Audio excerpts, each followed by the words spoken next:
안녕하세요. 여러분의 지적 호기심을 채워줄 오늘의 이야기 바로 시작해 볼까요?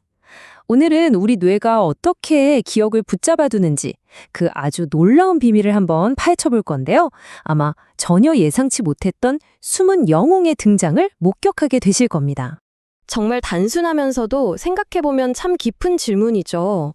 어제 친구랑 나눴던 대화, 아니면 어젯밤에 봤던 영화의 한 장면? 어떻게 하루가 지났는데도 이 기억들이 그냥 사라지지 않고 우리 뇌 속에 그대로 남아있는 걸까요? 자, 이 미스터리를 지금부터 함께 풀어보시죠. 우선 과학자들이 정말 오랫동안 믿어왔던 기억의 기본 원리부터 살펴봐야겠죠? 이른바 이 기억이라는 현상을 이해하기 위한 첫 번째 단서, 바로 단골 용의자부터 만나보겠습니다. 네, 바로 시냅스 강도입니다. 이게 뭐냐면 우리 뇌세포, 즉 뉴런들이 서로 정보를 주고받는 연결 지점을 시냅스라고 부르잖아요. 우리가 뭔가를 배우거나 경험하면 바로 그와 관련된 뉴런들 사이의 연결이 더 튼튼해진다. 이게 바로 핵심 이론이었어요.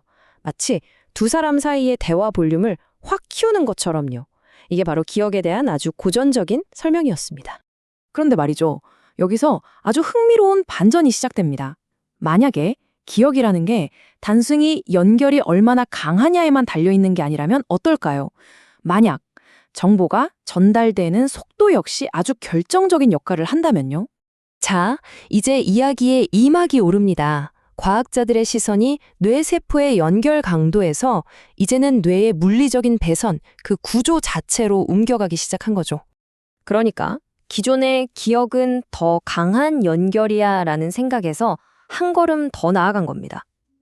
새로운 단서는 바로 더 빠르고 더 정확한 타이밍에 주목하기 시작했어요. 신호가 얼마나 강한지도 중요하지만 그 신호가 언제 도착하는지가 게임의 판도를 바꿀 수 있다는 거죠. 이 속도를 책임지는 주역이 바로 여기 보이는 수초, 영어로는 마이엘린이라고 합니다. 이게 뭐냐면 뇌의 신경섬유를 싹 감싸고 있는 지방층인데요. 하는 역할은 전선의 절연피복이랑 똑같아요. 신호가 옆으로 새지 않게 꽉 막아서 전달 속도를 그야말로 폭발적으로 증가시키는 거죠. 그럼 이 중요한 수초는 대체 누가 만드는 걸까요? 바로 희소돌기화교 세포라는 녀석들입니다. 이름은 좀 어렵죠? 하지만 이들이야말로 보이지 않는 곳에서 우리 뇌의 배선을 끊임없이 업그레이드하는 건설팀이자 오늘 이야기의 진짜 숨은 영웅입니다. 더 놀라운 사실은 우리 뇌가 생각보다 훨씬 역동적이라는 거예요. 뇌 속에는 희소돌기화 전구세포, 줄여서 OPC라고 부르는 예비 건설팀이 항상 대기하고 있거든요. 우리가 새로운 경험을 할 때마다 즉시 출동해서 새로운 수출을 만들어낼 준비가 완벽하게 되어 있는 거죠. 이게 바로 오늘 우리가 파헤쳐볼 연구의 핵심 가설입니다. 그러니까 우리가 뭔가를 배우는 경험이 새로운 수초를 만들게 하고 이 새로운 수초가 내래 회로의 신호 타이밍을 아주 정교하게 조율해서 기억을 단단하게 굳히는데 기여한다라는 거죠. 자, 가설은 세워졌습니다. 하지만 이걸 어떻게 증명할 수 있을까요? 기억에 새로운 수초가 미치는 영향만을 아주 정확하게 분리해서 테스트하는 건 사실 굉장히 어려운 과제입니다. 과학자들이 마주한 문제를 비유하자면 딱 이렇습니다. 이미 잘 지어진 건물들, 그러니까 기존에 있던 수초는 그대로 둔 채로요. 건설팀이 새로운 건물을 짓는 것만 정확하게 딱 막을 방법이 필요했던 거죠. 그리고 정말이지 아주 영리한 해결책을 찾아냈습니다. 바로 유전공학 기술을 이용해서 특정 유전자의 스위치를 끌 수 있는 특별한 쥐를 만든 거예요. 이 스위치는요, 정말 놀랍게도 오직 새로운 희소돌기화 교세포가 만들어지는 과정만 딱 차단하고 이미 존재하는 세포나 수초에는 전혀 영향을 주지 않았습니다. 그야말로 완벽한 실험 도구였죠. 그래서 실험 계획은 아주 명확했습니다. 첫째, 방금 설명한 유전적 스위치를 가진 쥐들을 준비하고요. 둘째, 모리스 수중미로라는 고전적인 공간 기억력 테스트를 진행합니다. 쥐들이 물속에서 보이지 않는 발판을 찾는 훈련을 받는 거죠. 셋째, 훈련이 끝나고 기억이 굳어질 시간을 충분히 줍니다.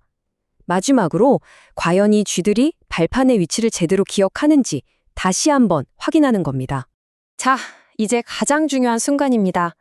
뇌의 건설팀을 멈추게 한 이 실험이 과연 어떤 결과를 가져왔을까요? 정말이지 모두의 예상을 뛰어넘는 결과가 기다리고 있었습니다. 핵심 질문은 바로 이거죠. 새로운 수초를 만들지 못하게 막은 것이 과연 쥐의 기억력에 눈에 띄는 차이를 만들어냈을까요? 결과는 그야말로 명백했습니다. 이 그래프를 한번 보세요. 왼쪽의 정상 쥐들에 비해서 오른쪽, 즉 새로운 수초를 만들지 못하게 한 쥐들의 기억력이 현저하게 손상된 게 보이시죠? 이건 새로운 수초 생성이 기억을 유지하는 데 정말 결정적이라는 아주 강력한 증거였습니다. 그렇다면 도대체 왜 이런 결과가 나온 걸까요? 그 메커니즘의 핵심은 바로 뇌파의 동기화에 있습니다. 기억이 단단하게 굳어지기 위해서는요, 해마나 대뇌피질 같은 서로 다른 뇌 영역들이 마치 잘 조율된 오케스트라처럼 완벽한 타이밍으로 정보를 주고받아야만 해요. 바로 이 지점에서 새로 만들어진 수초가 오케스트라의 지휘자처럼 딱 등장하는 겁니다. 이 지휘자가 뭘 하냐면요. 특정 신경회로의 신호 전달 속도를 아주 정교하게 조절해요. 그래서 해마에서 오는 리플이라는 신호랑 피질에서 오는 방축파라는 신호가 정말 완벽한 타이밍에 딱 하고 만나게 지휘를 하는 거죠. 만약 이 지휘가 조금이라도 어긋나서 싱크가 깨지잖아요. 그럼 기억은 제대로 저장될 수가 없는 거예요. 이 발견은 우리가 학습과 기억을 생각하는 방식에 정말이지 심오한 변화를 가져옵니다. 이건 단순히 어떤 개념적인 변화가 아니에요. 우리 뇌의 물리적인 변화에 대한 이야기입니다. 이 비유가 모든 걸 요약해주는 것 같아요. 우리는 오랫동안 기억을 뇌의 소프트웨어 업데이트 같은 거라고 생각해왔어요. 하지만 이제 우리는 압니다. 기억은 하드웨어 업그레이드이기도 하다는 것을요. 우리가 뭔가를 배울 때마다 뇌는 말 그대로 새로운 부품을 장착해서 스스로의 배선을 개선하고 있었던 겁니다. 자, 그럼 오늘 이야기의 핵심만 다시 한번 짚어볼까요?